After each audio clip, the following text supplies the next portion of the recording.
On Monday night's episode of Parental Guidance, the fourth and final episode in this limited series on Channel 9. Boy, oh boy, did the conversation heat up today. We're going to be talking about what happened and why. There's going to be a lot of audio. There's going to be a lot of provocation, I guess. I'm so excited for today's episode of the podcast. Hello, welcome to the Happy Families podcast. Real parenting solutions every single day on Australia's most downloaded parenting podcast. We are Justin and Kylie Coulson. It's interesting to me that gender identity ended up in our mental health episode. And I think the challenge is that parents are desirous to ensure the happiness of their children. And they think that being enlightened and offering their children every support necessary is going to ensure a strong, healthy mental attitude and life. But this episode really highlighted some significant challenges that our kids are facing. Okay, let's set the stage. We were talking about gender stereotypes yesterday based on Monday's show. That came up in conversation, as you would expect, when we were watching those boys throw the baby doll around. And I'm really anti that boys will be boys. Like it really does stereotype a type of behaviour that is not okay. Now, that conversation moved really quickly from gender roles to gender identity, and this is where the conversation got a little bit heated. So let me just tell you who's involved in the conversation, because there's a lot of audio, there's a lot of voices, and I want you to know who's saying what. Nathan and Joanne, they're our traditional parents. They are very, very clear, as you'll hear in the audio, about what they believe about their daughters and their gender identity. They were challenged by Nick and Sophia, our positivity parents. Amy and Mark, our active parents, jumped on board and got involved as well. And Mark and Tammy, our upfront parents, also came in with an absolute clanger. If my kids decided, well, they're not going to, but if they decided they were men, that wouldn't be an option in our house. So, very clear. Oh my God. So if you're okay with gender swapping, then you may as well be an animal. Man and female. So, Kylie, before we move on, there is a little bit more audio that we need to talk about. But first off, we've got to talk about Mark and Tammy's comment about drawing the line at furries. They're okay with a gender swap, but not with their child thinking that they're a wolf or a cat or a furry. And the traditional parents saying, if you're okay with gender swapping, then you may as well be an animal. It's quite interesting that they've made that connection, because gender identity issues and furry issues, as we talked about on the podcast several weeks ago, they are interlinked. So when Tumblr was absolutely blowing up back in the day, there was a whole lot of gender identity stuff going on, but that's where the furry movement really took off. And so there's a lot more going on there. The furry movement is intertwined inseparably with gender identity issues. Anyway, I just wanted to make that point. Now, these comments then sparked a really long conversation about gender identity, with the parents having some very different views on the topics.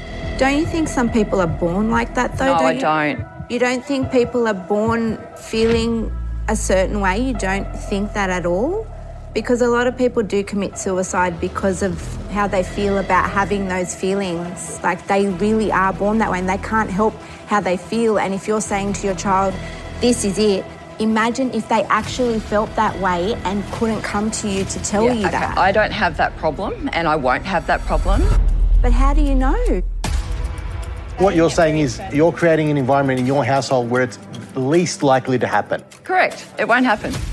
If I was your daughter and I felt like I wasn't feeling like a stereotypical girl, would I be able to come to you as your daughter to tell you that? They can tell me whatever they want. We're very open dialogue. But like you said, it's not going to happen. There's no way of that happening. It's not happening. So I was just concerned about that. As Christians, bringing the faith into it, we really need to be an open space for people that have these problems. I don't feel like it's a problem at all. You can be what you want. As long as you don't hurt anybody, what difference does it make? I don't care what you're doing, as long as you're a good, decent person. If my boy wants to identify as a girl and that is going to help towards mental health, do what you got to do. Oh my goodness, that was intense. This is such a challenging conversation, but it's such an important one. Yeah. So after the break, we're going to have a conversation about what we know, what we don't know, what the mental health implications are, what we can do as parents, what we're supposed to be teaching our kids around gender identity confusion, and so on.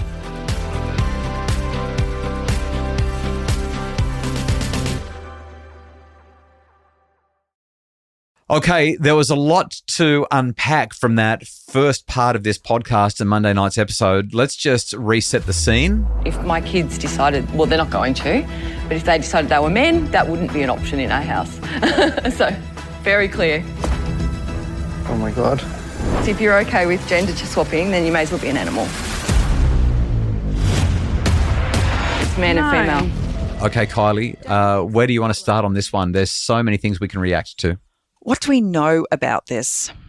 Not nearly as much as people would like us to. So there are, I want to be as impartial, neutral and unemotional about what I'm going to talk about now as possible, because this is one of those topics, as you saw on the show, that people get very, very defensive about and very strongly emotional about. I think that if you're living with a child who's struggling with this, you would be extremely passionate about how you move forward. You just want to keep your kids safe. That's right. You just want them to be safe. And for someone who is not living with this, who has not been exposed to this, it's very easy to think that you've got all the answers. So I was very careful with what I said in the show, but I was also very, very clear. And the reason that I was careful is because we don't have good research from anywhere in the world. These gender identity challenges are extremely uncommon.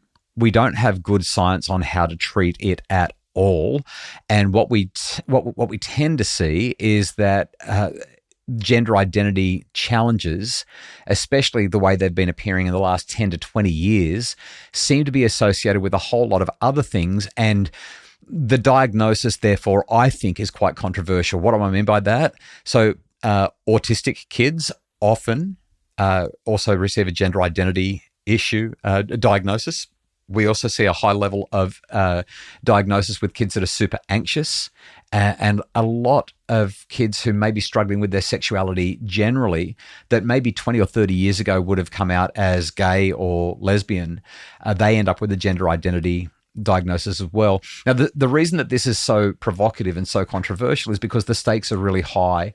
If you come out as same-sex attracted, then you get to continue to live your life, but you start to look for potential romantic partners and intimate partners that are of the same gender. Full stop, end of story. That's about it. There may be some ostracism and some other psychological issues that could occur, but in the modern world, there's not nearly the same stigma that there was decades ago. There's a level of acceptance that wasn't there. There is. And that level of acceptance can still be a lot higher in certain areas, but the level of acceptance is there. The compassion, the kindness, the understanding, the okay, if that's how you're going to live, that's fine. I'm hetero, you're homo, that's okay. But when it comes to gender identity, if somebody is born into a girl's body and they think they're a boy, and then you start to do things like hormone supplementation, top surgery, where a girl's breasts are removed, or you start to put men with all of their male genitalia into women's change rooms or women's dressing rooms or women's prisons, all of a sudden we start to see some, or have them competing in women's sports. We have some situations that are challenging to say the least. So as a heterosexual female who is nearly 50 and has been going through perimenopause, the changes to my body with hormones that are specifically mine has been such a roller coaster ride for me to deal with. So female hormones, female challenges.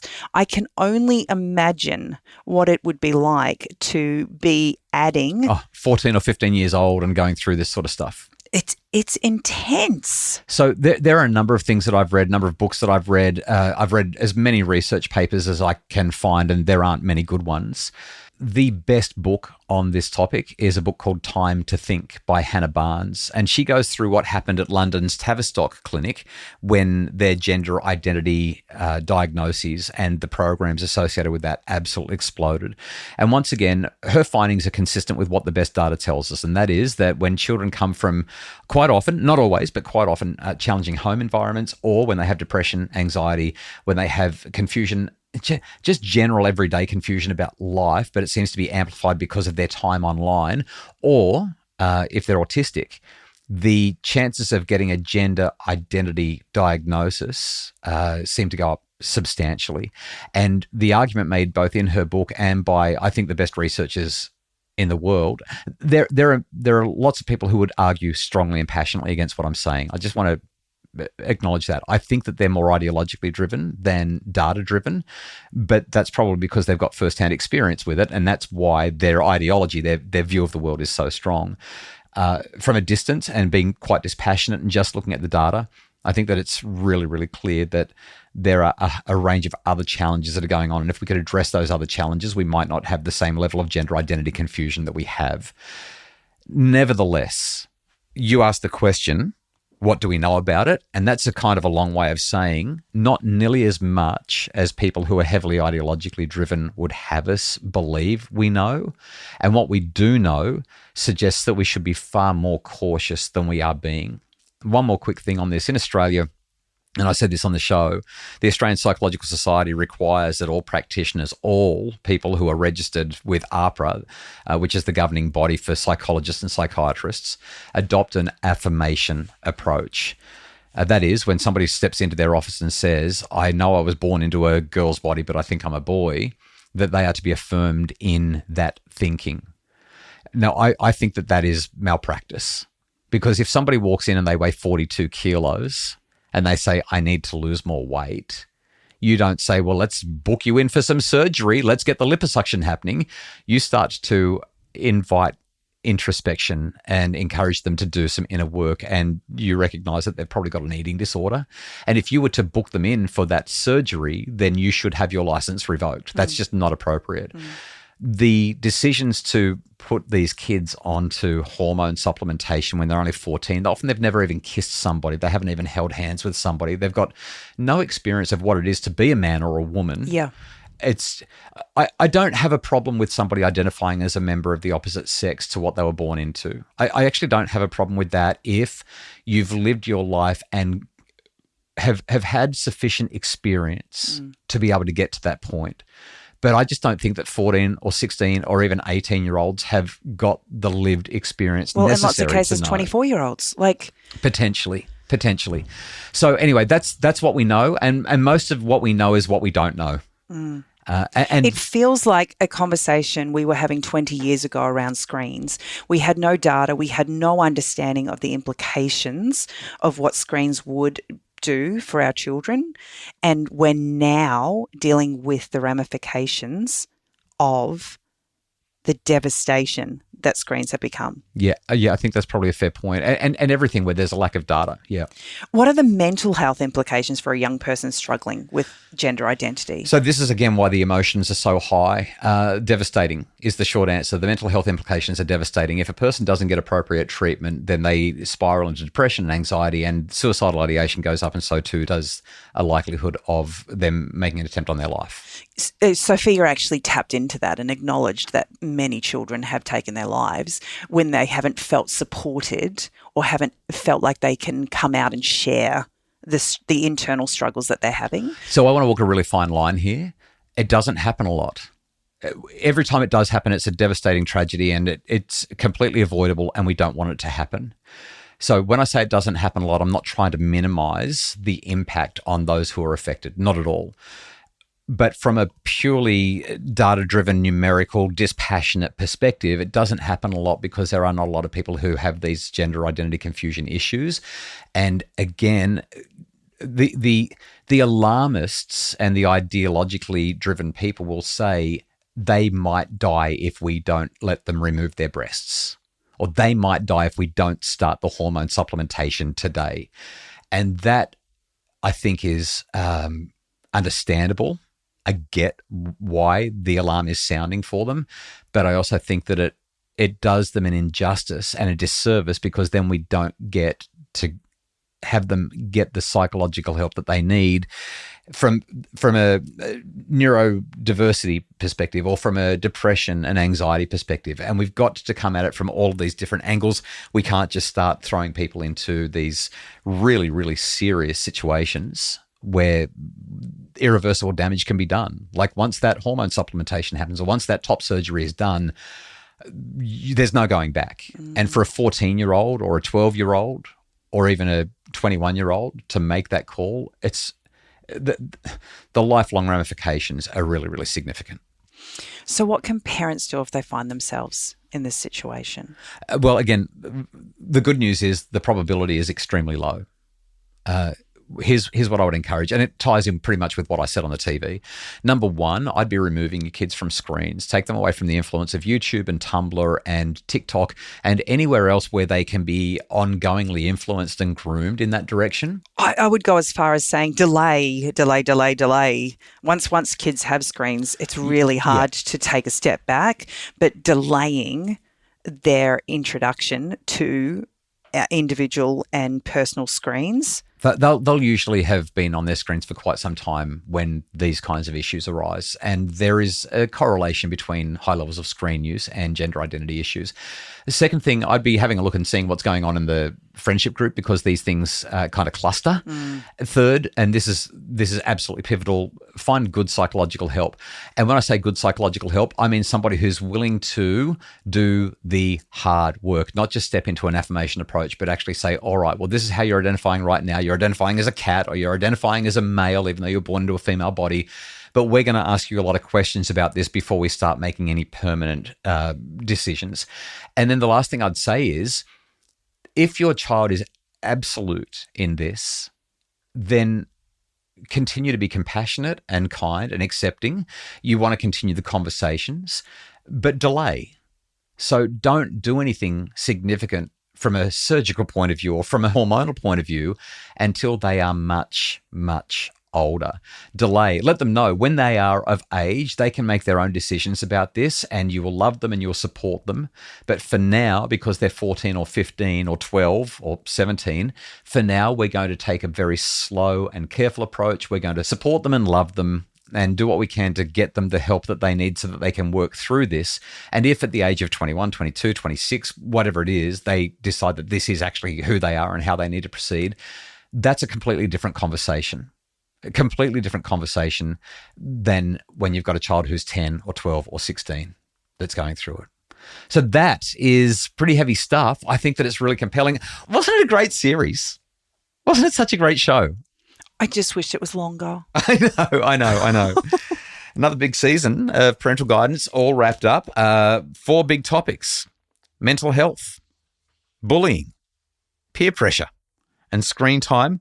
We've covered them all. We've had the conversations that have been happening right around the country over the last month because of what this show does. I just love that we get to do it. Kylie, I've loved talking with you about it. That's it. We go back to normal programming for the Happy Families podcast as of next week. Thank you so much to everyone who's listened, and hopefully you found the conversations invigorating, provocative, and helpful in the way that you are engaging with your family and loved ones. The Happy Families podcast has been produced by Justin Rulon from Bridge Media.